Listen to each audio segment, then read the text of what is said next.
This evening, I started to think. To be specific, I started to think about myself, the self. Not in a selfish way particularly, but about who I am. And that takes some thinking. When asked in the past whether I think about things, I would always say reflexively, no, I'm not much of a thinker. I'm as shallow as a puddle. It's amusing to say that, at least it amuses me. It's also, I suspect, partly true. Admittedly, it's slightly defensive. I'm always likely to be overawed by intelligence in someone who properly thinks.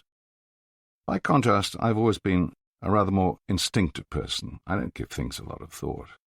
And until tonight, it's probably true that I haven't thought much about myself. I don't have a great deal of self-regard. I don't have tickets on myself. I think I can honestly say I don't have much of a big ego. I am, after all, a New Zealander, and we don't do ego much. On the other hand, it's probably true that I could have done with a little more introspection from time to time. Perhaps there would have been fewer mistakes. It's been useful to me digging back into my memory these past few months. But remembering is not the same thing as thinking. For a change, this evening I am thinking about who I am and where I am now. It's good to remember the past. It's good to remember all the things you've been grateful for. It's good to remember all the people and animals and things that you've loved over all those years. But it is the past.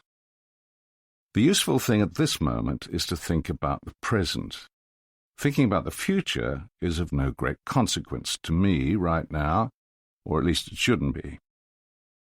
Now, just because you know something to be true doesn't mean you always subscribe to it. For instance, I know with certainty that this is true.